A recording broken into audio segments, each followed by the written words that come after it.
Thank you for listening to the Golden Hour Drip podcast with me, Logan Lee Miller. Enjoy the show. For the past couple nights, I have been reading Britney Spears' book, The Woman and Me. I'm not sure if it's actually like an autobiography or if it's more of like a bibliography, because as I'm reading it, I feel like this girl is speaking or like texting me. I almost feel like it's a friend, like a really, really long text message, right? A whole book worth. But as she is like going on with her book, right? Like I'm reading it, I feel like someone is just telling me, sitting next to me, telling me a whole story about their life. I'm loving it. I feel like we're besties. I feel like it is the most like just simple conversation ever. And I personally, I've not been able to pull away from this book. It was so hard. I've been incorporating it into my nighttime routine. As you know, I've been trying to limit my phone, 2 hours after I wake up, 2 hours before I wake up, 2 hours after I wake up, no phone, and then 2 hours before bed, no phone. Trying to incorporate some sort of a nighttime and morning routine to really just say, okay, this is the start of my day, this is the end of my day, and there is no like, it's not like a blend, right? Like we are taking care of ourselves. We are giving all the vibes, and especially with like the shorter days, I want to make sure that I'm taking care of myself. Except for, I'm pretty sure we're over the hump of the winter solstice and we are actually, getting some longer days, which has been, hey, I'm all for it. I need some sunlight. I need some warmer weather. It's coming for sure. But for the past couple nights, I've been turning on my red light. I've been reading this book. And what really gets me is as I'm reading this, Britney Spears was really alone. I feel like she was so isolated and she had no one to confide in. Nobody to talk to, nobody to get her side of the story, no one who was rallying for her. Like, say what you want about the Kardashians, because in my head, I think, okay, like Britney Spears is the it girl in the 2000s. So it's like Paris Hilton. Even in the book, like she was talking about Paris Hilton and things. I mean, if you take who's like popular and very mainstream right now, I know it's not music, but like take the Kardashians. They have people to rely on. They have their family, their sisters, all the things. And as I read the book, Britney didn't have her sisters or her family to rely on in any way, and your nuclear family is the people who you're supposed to trust and love, and she did not have that. Then you think about it even further, like her, first love, Justin Timberlake, like there was not a strong relationship there. Like she couldn't trust him. He was cheating on her, like all of these things. I'm only about halfway through the book, right? But as she doesn't want to mention like, hey, like this was my ride or die bestie. This was someone who always had my back. This is someone I could confide in and not worry about them running to TMZ or running to the tabloids to say like one thing or another about me. She doesn't describe anyone like that. And I just think, oh my gosh, I do not know how I would be able to like live my life with nobody to talk to and nobody to like trust and rely on. That is honestly just crazy to me. And I just want to say thank you so much. Whether you are listening on a podcast app or you are watching on YouTube, I just want to say thank you so much for spending the time with me, because although you might not be able to directly talk back through the episodes, I hope to build community with my podcast. And whenever I'm listening to my favorite podcasters, I feel like they have my back. I feel like we're friends. I feel like, although again, I can't talk to them confiding in me and like their thoughts, their feelings, even if it is like what they want to display to the world, I still feel like the community, I still feel like the connection, and that's all you could ask for, right? Like that's all people really want, is human connection, to be seen and be heard. And I just want to say thank you for hearing me. Thank you for listening to me. Thank you for taking me along your day, whether I'm in your earbuds or if I'm playing on the speaker of your car or I'm helping you do laundry. Like, I just want you to know that I'm always here for you. And that's why we have the Golden Hour Drip segment of Ask the gals. Well, this episode is more like ask your gal because this is a solo episode. It's just me. But I want you to feel like you can confide in me. I want you to feel like you do have a community. You do have support. If you're in the Kansas City area, like even coming to like a Golden Gal Network event, like having community in real life. And if you are not close enough to have that community in real life, just following along with the podcast, right? Like I'm here for you. I want you to know that. And we have three listener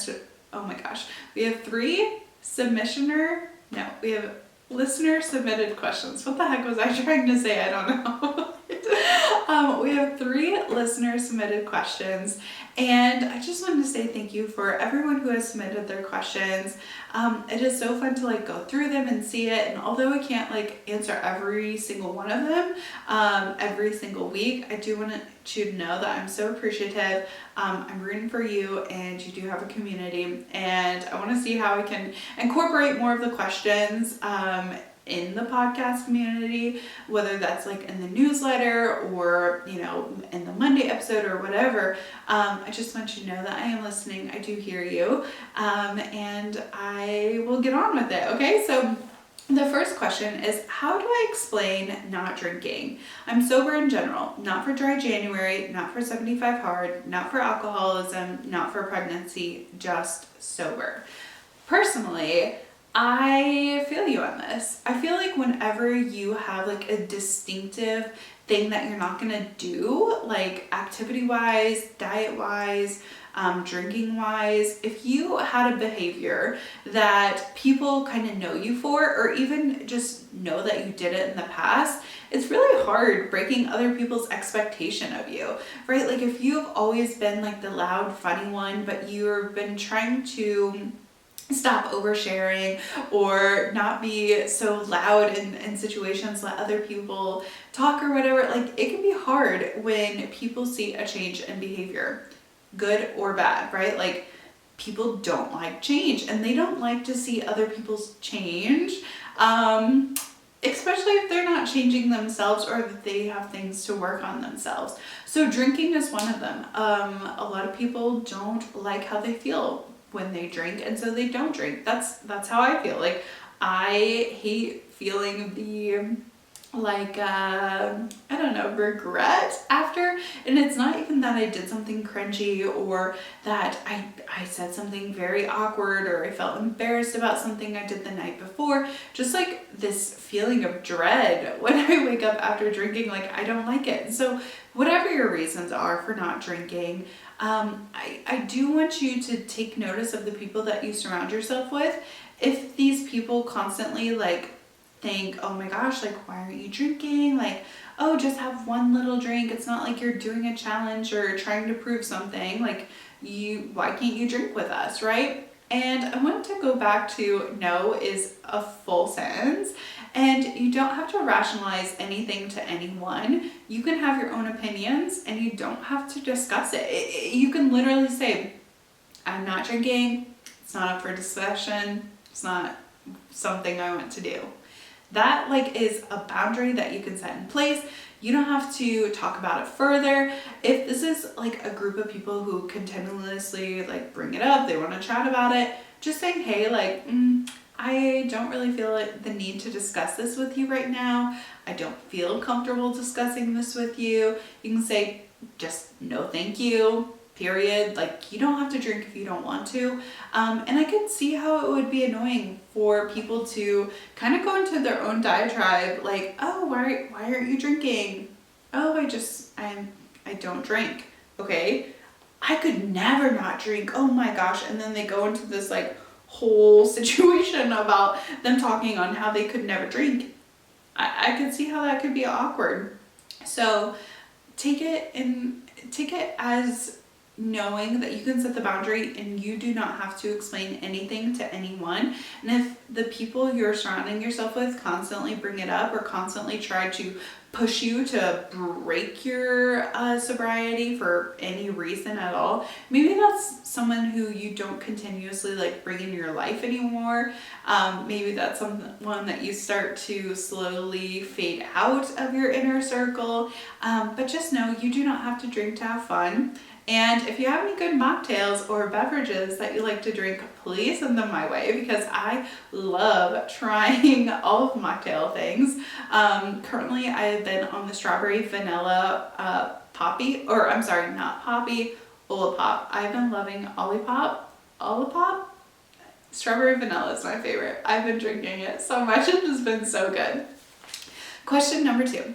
How do I tell my friend I don't want advice, I just want her to listen? This can be so tough. Personally, I love giving my opinion, and I have been catching myself pushing like my own narrative on other people, and this has been like years of work. Like I've tried so hard because I do want connection. I do want to like overshare and say, oh, this is like my way of thinking. This is what I want. Hence why I have a podcast, right? I love to overshare. I like to tell my opinion. And in my like relationships, friendship, personal, family, whatever, I always like to take a pause and focus on what they're saying and not focusing on what I'm going to say next.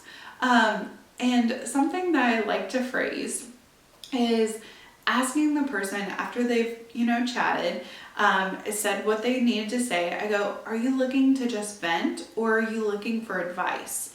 And that, like, just saying that in my own vocabulary, I know my friends have also started to pick that up. And so when I come to vent to them about something, they're like, oh, like, do you need advice or do you just want to vent? Like, just making that part of your daily practice. Also starting your own, like, rant, or when you're feeling like, hey, I need to get this off my chest, saying, hey, like, I really just need to rant. I'm not looking for advice, but can you lend an ear?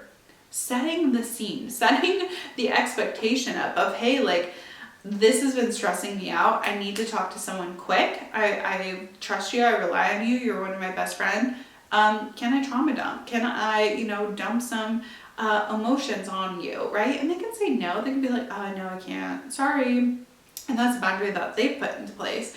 But using this, are you looking for advice or are you looking for a rant? In your own vocabulary when your best friends talk to you, and then being able to ask them or tell them, as they start to incorporate it into their own day-to-day dialogue, but just saying, hey, I need to rant so much. I'm not looking for advice, but like, would you be willing to listen to me bitch for a little bit, right? Like, setting the scene can be so helpful. If you find that you're constantly, like, your only friend is constantly trying to give you advice, or maybe a parent, a loved one, whatever, journal. Oh my gosh. Sometimes we just need to get our thoughts out. It doesn't matter who we're telling them to. We just need to get them out of our head. We don't want advice. We don't want to analyze them. Maybe we'll come back to it, but journaling and just being like, these are the things that I had a really bad day. This went wrong, whatever. Being able to just like write them out can be so helpful. And then it's just a piece of paper. You can burn it, you can throw it away, you can come back to it, revisit, highlight, give your own response when you're ready for it. So just know that you don't always have to talk to a real life person, right? Like, you can journal about it. And then also setting the scene of, hey, like, I just need to rant. Like, can I rant to you? Because then they know, oh, this person is not looking for advice. They do not want my opinion.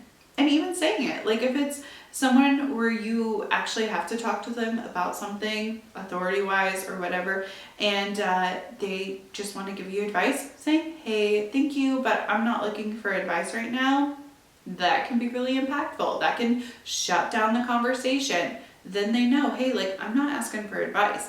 Because sometimes we have to tell people situations that are happening in our life, like, oh my gosh, I'm not going to be able to make it because my babysitter canceled. And then they go, oh my gosh, like, you should fire your babysitter. Thank you, but I'm not looking for advice, right? Like, just shutting it down and saying, hey, like, no thanks. No, thank you. The next question. Current morning beverage. I thought this was so cute because you guys know that I love beverages. I love coffee. This past winter, I got a Breville coffee machine. It's Bambino, the Breville Bambino. It's my pride and joy. It's one of my favorite things. And the beverage, I guess, okay, so I did talk about the strawberry vanilla Olipop, but if we're talking about like a beverage that I've been having is coffee. Okay, I have been pouring myself a little espresso, and I have been making a latte. I love lattes. Okay, I think I just love warm milk. That sounds so gross, honestly, but a latte is like mostly milk. There's only a little bit of coffee in it. So for me, I love to just make myself a little latte to like the routine as well. Like going into the kitchen, measuring out my 18 grams of ground coffee, tapping it in there. Okay, I have this like little tool that has these long legs. I call them legs, but it's like these long little metal pieces, and being able to just like stir it and tap it and then press it and put it in, it's like a bop it. Oh my gosh, like bop it, twist it, shake it, like whatever.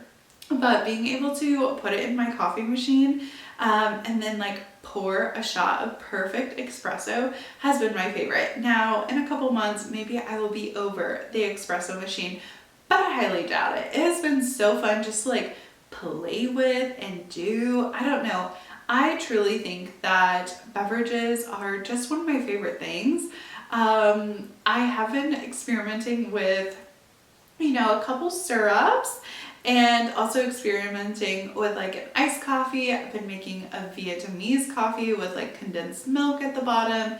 Then you pour over the espresso, and then you like put some ice in it. That has been my favorite. I've been loving coffee. I look forward to it every single day. And Garrett actually went to a conference this past weekend, and when he came home, he had like this big pack of, it's not Alana News, not Celsius, it's the other one. What the heck is it? Oh my gosh, I can't even remember it. But as I was looking at this container of energy drinks, like they're very, whichever one he had, it's like a very popular energy drink. And I used to drink them, right? Like everybody was working out with them. I want to say it's like it's the bump up from a Celsius, but it's not an Alana New, and I cannot believe that. I cannot think of the energy drink brand, but that just goes to show that I have not been drinking them. And there was a stint, I think in like 2020, where I was drinking one when I went to go work out or when I woke up in the morning. That's what I grabbed, okay? Like a little like energy drink. They were like, the flavors were so good, right? But I cannot even fathom drinking an energy drink right now. Like I've just been so into coffee for the past year, probably 2 years actually. And I just find that I don't know, it's working for me. It makes me so happy. But I saw this like huge container of energy drinks. So I was like, oh my gosh, like you're gonna have to drink those yourself. Like I don't, or maybe they'll just sit in our garage because Garrett has been drinking coffee too. I'm like, oh my gosh, I actually cannot imagine drinking any of them at all. So things change, habits change, and what we think is important changes from, you know, the reality of what we have. And I think that is what's great about the human experience, and being able to pick and choose what we want and our habits and our favorites and what we look forward to. And right now it's a coffee, and it's been a coffee for a while, but it gets me out of bed. It makes me happy. I love the routine, love the things. I have been vlogging, right? Like I've been putting out the vlogs, and I feel like every single video I'm editing, like making coffee. I'm like, oh, like gotta cut that, like gotta splice it together, because really like making a cup of coffee takes me like 7 minutes. And in the video, it's only like a minute, you know, like gotta keep it snappy, gotta keep it good. Which reminds me, if you did not know that, Logan Lee Miller on YouTube, I've been posting a couple vlogs, okay? Trying to get into it. I really like it. I think it's super fun. Long form content is definitely me. I like to chat for a long time. I like to vlog for a long time. And I think storytelling is just like, it's so niche. It's so near and dear to my heart. So Thank you so much for listening to Ask the Gals this week. If you have any submissions that you would like to send me, you can send it to goldenhourdrip@gmail.com or DM me at goldenhourdrip on Instagram. So that is all that I have for you today. Thank you so much for listening, and I'll see you in the next one.